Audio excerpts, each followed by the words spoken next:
For Filipino and other products from Asia. Ano pa sasabihin nyo? Salamat po! Ang mga nanay ng mga bata. Okay.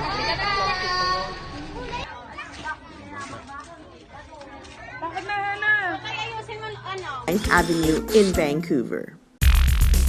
Philippine News Canada is brought to you by Rayford Media Group.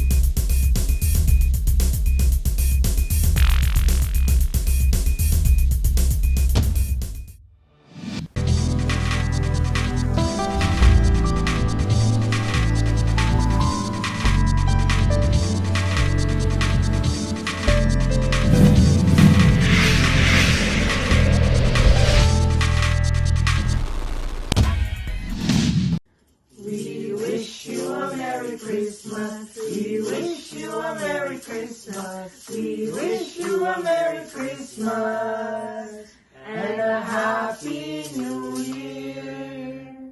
From our family to yours, maligayang Pasko sa inyong lahat.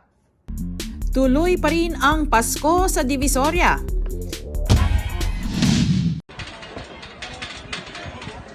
Kahit na masigasig ang pagpapaalala ng gobyerno sa social distancing, tuloy-tuloy pa rin ang shopping sa Divisoria kung saan sumusunod na mga patakaran sa pandemya ang mga mamimili at tindahan. Hindi kasing busy ang Divisoria at Baclaran sa panahon ng pandemya, ngunit ayon sa ating ilang mga tindahan, nakakaraos naman sila ng benta sa araw-araw. Narito ang ulat ni Ronald Madlangbayan na bumisita sa Divisoria. Kamusta po ang ating negosyo? Ang mga Christmas decor na... Mahina, walang sinabi nung nakaraang taon. Paano naman po tayo kung medyo mahina? Magtsatsaga lang po para bumenta, para kumita. Tsaga-tsaga lang. Ano ka pangalan niyo? Arlene Doroteo. Taga saan po kayo? Dito lang din sa Tondo. Ma'am, thank you ha. Magandang umaga sir. Sir, sa Philippine News Canada po to. Itatanong ko lang po, kamusta po ang business natin ngayon? Yung mga Christmas decor natin, ano po ang lagay? Awa naman ng Diyos, nakakaraos naman. Kahit ganito, kahit pandemic, tuloy lang. Tuloy-tuloy tayo sa hanap buhay hanggang kaya natin. So, mas malakas po ba ang benta o mahina? Sa amin lang, medyo pinagbago kasi maraming taga-probinsya hindi nakakaluwas dito, hindi nakakapamili. Kaya isa na rin yun, tsaka yung supplier namin medyo konti lang din. Pero hindi kami nagtataas ng presyo. Bagkus, binabawan pa namin ng konti. Para at least lahat ng makabili sila lahat. Kasi kung tataasan pa natin, paano maaaring ayun na lang kaligayahan natin, parang Christmas na yan. Para gumanda lang yung bahay natin. Ganun. Okay, so tulong na rin po yun. Tulong na rin po para kahit paano makapagpasaya tayo, no? At mabigyan ng, ng magandang dekorasyon ng mga bahay nila. Opo, tama lang sir, kasi kung tataasan pa natin, kami rin di mahirapan kasi lahat ng mga kami rito nagbibenta, mababa presyo namin. Hindi tayo pwedeng lumaban sa malataas ang presyo. Kasi pulela tayo, hindi tayo kikita. Dito kahit magkano lang, barya-barya, okay na yun. Hindi na kami nagangad ng malaki. Mapapansin din na mayroon pa rin ilang mga illegal vendors sa mga lansangan, ngunit di kasing dami ng dati at malinis ang paligid ng mga kalye. Kahit na maraming paalaala, dumaragsa pa rin ang mga tao sa mga tindahan na may lehitimong pwesto roon. Christmas para sa mga kabataan, inialay ng CNHS Batch 86. Dahil sa panahon ng pagbibigay, nagkaroon na naman ng isang feeding program ang isang grupo ng mga magkakaklase sa Cavite. Napasaya ng CNHS Batch 86 ang ilan sa mga kabataang mahihirap at kanilang mga ina at lola sa simpleng merienda ng arroz caldo at mga goodie bags. Patuloy na nagbibigay ng saya ang grupo sa ilang mga lugar na may mga kabataan upang makapagbahagi ng kaunting tulong at saya sa kanila sa panahon ng Pasko. Dito sa Pilipinas may pinakamahabang celebration ng Pasko. So, sa ngayon dahil sa pandemic, marami ang nagdududa na magiging masaya ba ang Pasko ng mga bata. Sa ngayon po sinimulan namin para kahit na paano ay makatulong tayo Okay, makatulong tayo, mapaligayan natin ng konti ang mga bata. So nagbigay po kami, ang Batch 86, nagbigay po ng mga gift sa tulong po ng aming mga sponsor, mga batchmate namin sa abroad.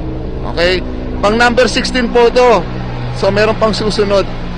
Papasalamat kami sa mga nag-sponsor, sa mga kaibigan ng mga kabatch ko sa Canada at sa mga kabatch mismo namin. Maraming salamat po. So, isa po to, sinimulan na po natin ang pamimigay para kahit na paano po ang mga bata mapaligayan natin. Yan pong mga nakaitim na yan, mga batch 86 po yan. Cavite National High School batch 86. So, ayan po, may mga nagdadatingan pong mga bata. So, ang ginawa po namin ay namigay po kami at pilit po namin itong pagkabigay po ay pinaalis agad namin, pinauuwi. Upang hindi magkatipon-tipon o magkarami dahil may banta pa rin po ang COVID-19. Maraming salamat po. Again, ako po si Ronaldo Madambayan, nag-uulat para sa Philippine News Canada. Sige po. Sa lugaw at saka sa candy. Thank you po.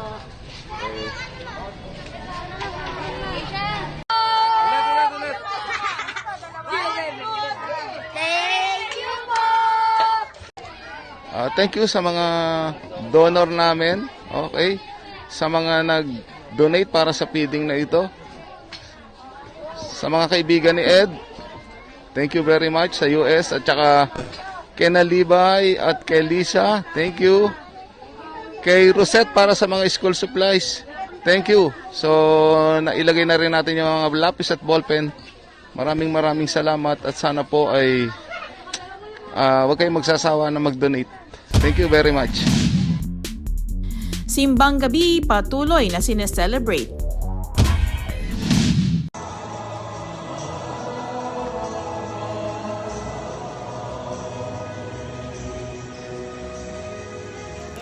Kahit na may pandemya, tuloy-tuloy pa rin ang pagdalo ng mga Pilipino sa simbang gabi na nagsimula noong December 16. Sa iba't ibang mga simbahan sa buong Pilipinas, nagsimula ang mga misa, ngunit nahihirapan ang mga simbahan na limitahin ang bilang ng mga taong dumadalo. Narito ang ulat ni Ronald Madlangbayan. Naoobserbahan po tayo ng mga pulis at sila'y kailangan mag-report.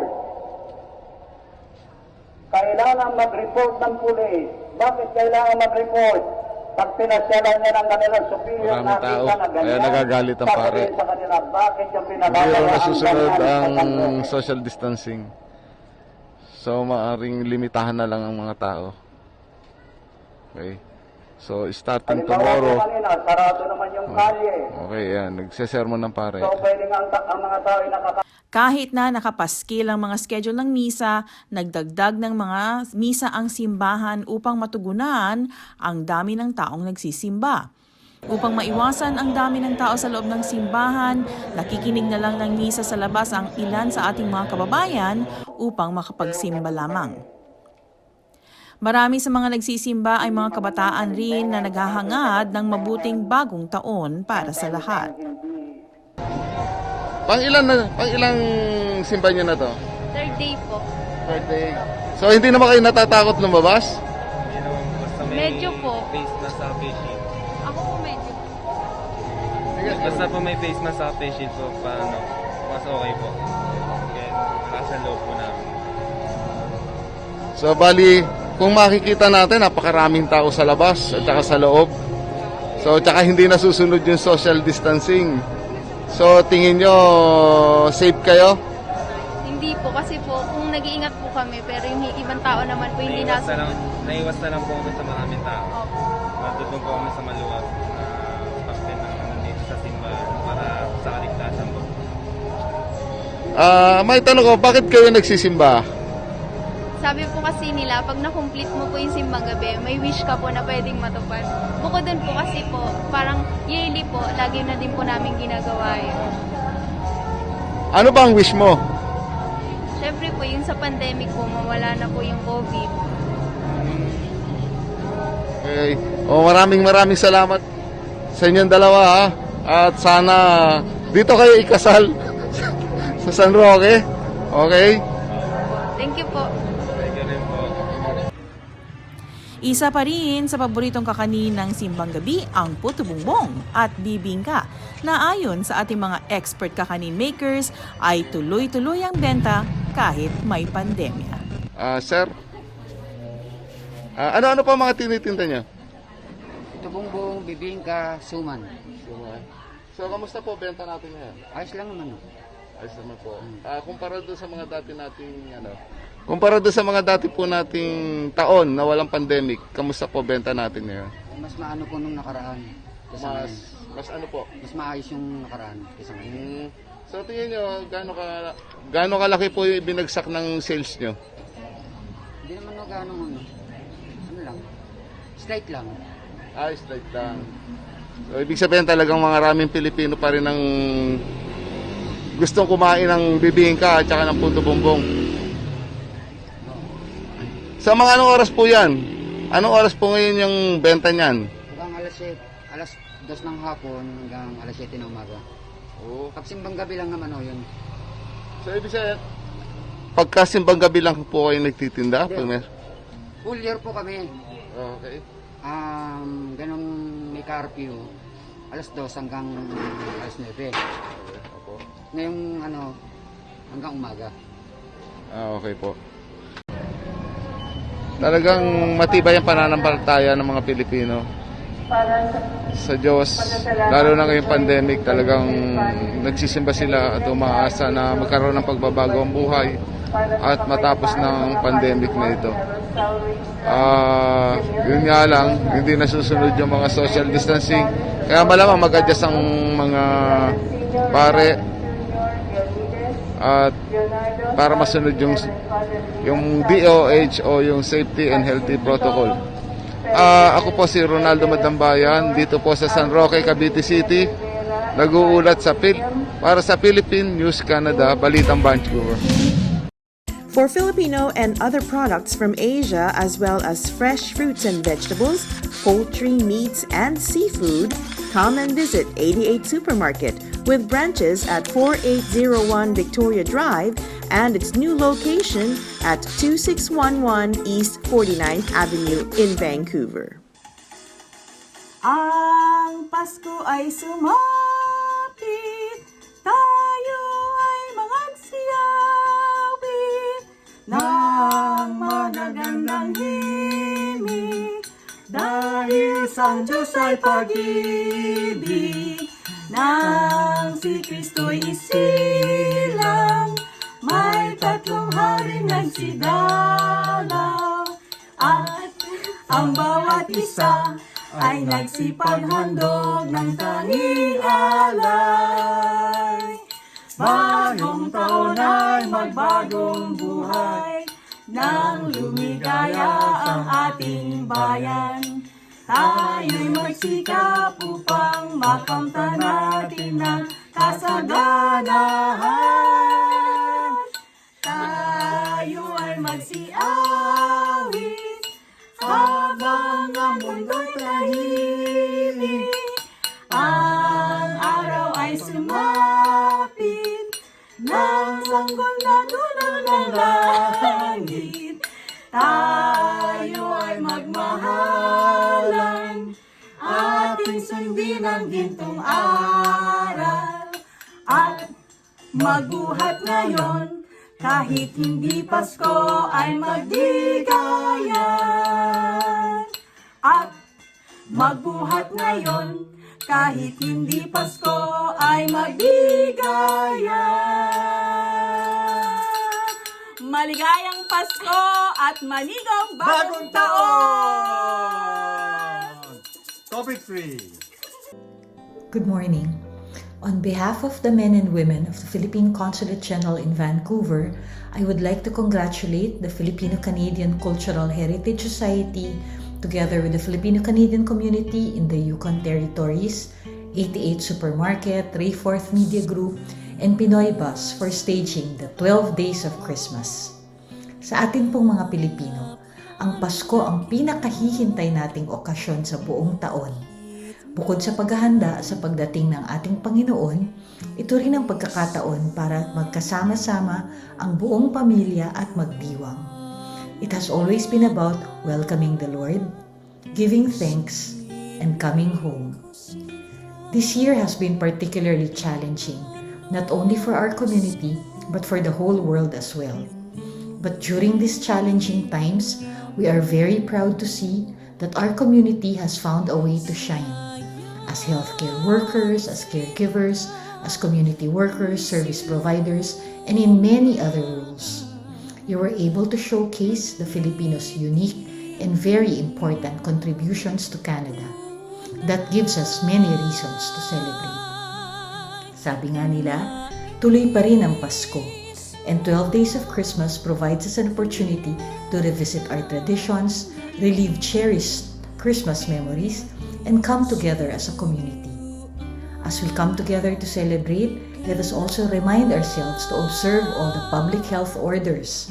With God's grace, we are hopeful that better days are ahead, but for the meantime, we need to continue doing our part by wearing masks, washing our hands, and keeping our distance.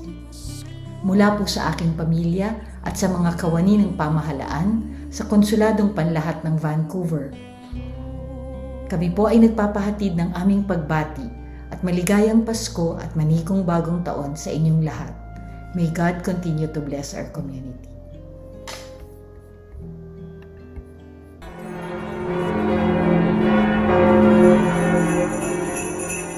Everyone, my name is Benilda Fortaleza, and today for the 12 Days of Christmas presentation, I would like to bake the traditional Filipino mamon. Filipino mamon has many flavors, but today we will just do the regular recipe. So yeah, let's start. Okay, so for the dry ingredients, we have the cake flour, the salt, baking powder, and the sugar. So let's whisk that up a little bit. So for the wet ingredients, we have the egg yolks, the vanilla, the water. And then we'll whisk that up.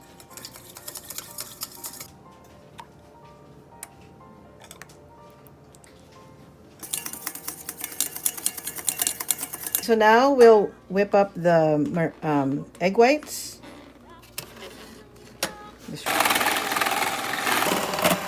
Pretty much this is done. If you've got stiff peak stage, it's about like this, where the meringue does not fold over or fall down. Yeah, that's pretty good. Okay, so now we'll just put the wet ingredients with the dry ingredients, incorporate it well. So now I'm just gently folding in the meringue into the cake batter until it's well mixed or well incorporated. Okay, so now we're just gonna put the batter into the molder. And normally I fill it to about 3/4 full. I know some people are gonna be like, what? But that's what works for me. All right, so once you've tapped out any of the air that may have been trapped in between, put it in the oven for 15 or until golden brown.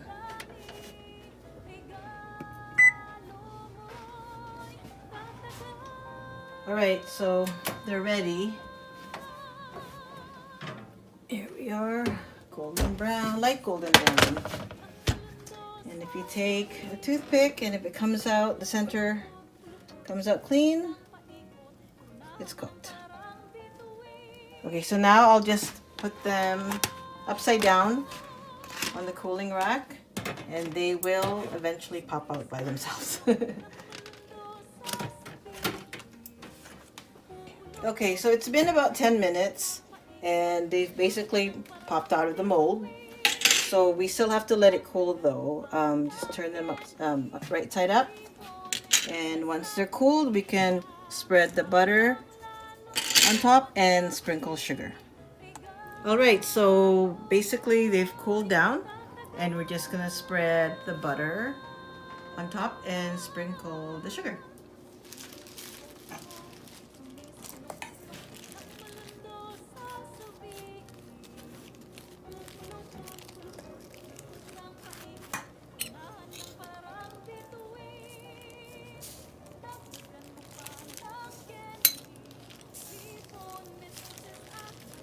And it's always better to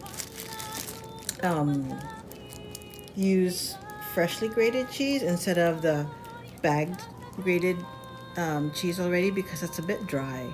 So at least with this, it's a little bit more more moist, and yeah, and it tastes better. All right, so here's the finished product. We've got our traditional Filipino mamon, and light, spongy chiffon small cakes. And yeah, so again, thank you for letting me present this to you, and I hope you all have a Merry Christmas and a Happy New Year. Bye.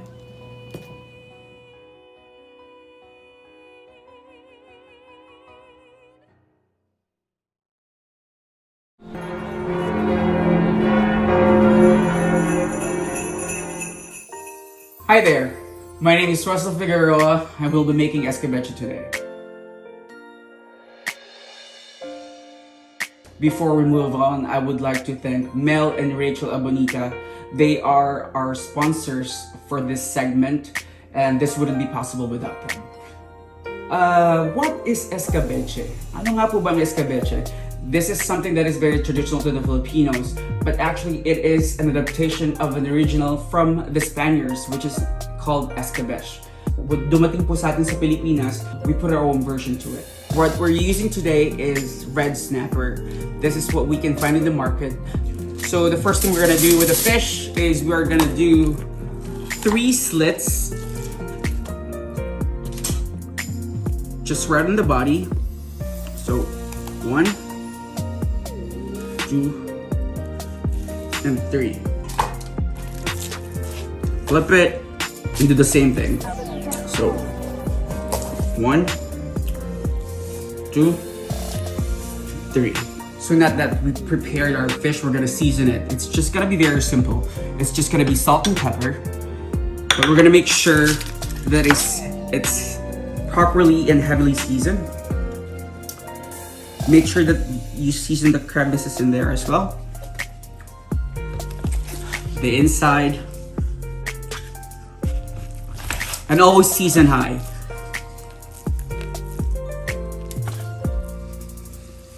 Then with pepper. So now we have our fish seasoned. We are gonna move on to our dredging part. So what we have here is 2.5 cups of cornstarch. We are going to add about 2 tablespoons of garlic powder and about a tablespoon of salt. Let me just grab a spoon right here. Then let's put a little bit of pepper to that as well. Give it a little bit of a shake.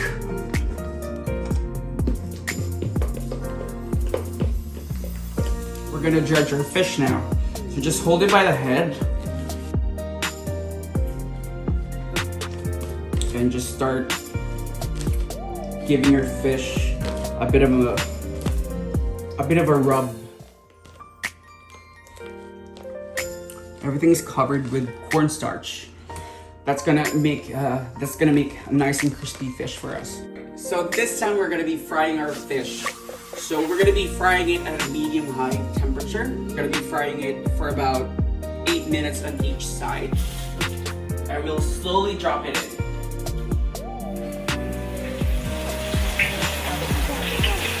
The temperature of the oil that we have right now is at 350 degrees. A regular fryer would be between 350 and 275. So if you want your fish to be a little bit more brown, you can go 375. If you want your fish to be like a medium brown, just go with 350.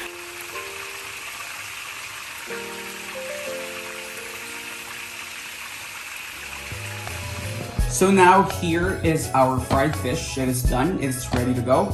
Now we are gonna move on and we're gonna make our sauce. Escabeche is still a vinegar-based sauce, just like the original escabeche, it is vinegar-based. So we're gonna start making the sauce. So now we're gonna put our stove on medium heat and we are gonna put about 1/4 cup of, well, any neutral cooking oil. So right now we're gonna be browning our garlic. By the way, that is about half a cup of garlic, minced. And then right now we're gonna add 1/3 cup of julienne ginger, of sliced shallots,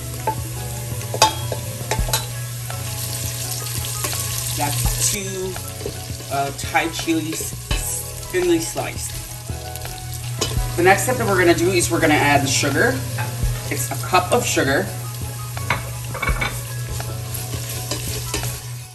And then we're gonna add a cup of white vinegar.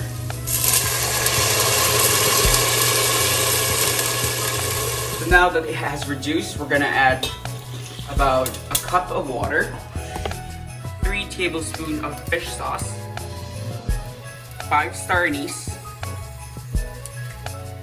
and 3 bay leaves. And now we're gonna be adding our vegetables. This is a cup each of green and red bell pepper sliced. We have 2 cups of fresh chunk pineapple. Then let's just give that a good stir.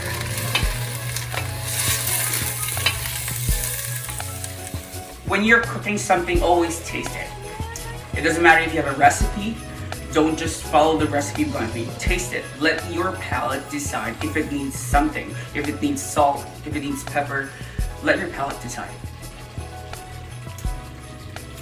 It's perfect. Now we're gonna add our fresh herbs. We have about a bunch of cilantro and about half a cup of sliced green onion.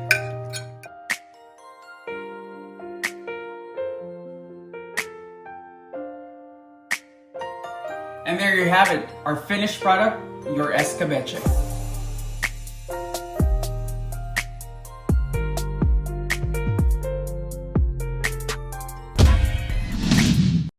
For Filipino and other products from Asia, as well as fresh fruits and vegetables, poultry, meats, and seafood, come and visit 88 Supermarket with branches at 4801 Victoria Drive and its new location at 2611 East 49th Avenue in Vancouver.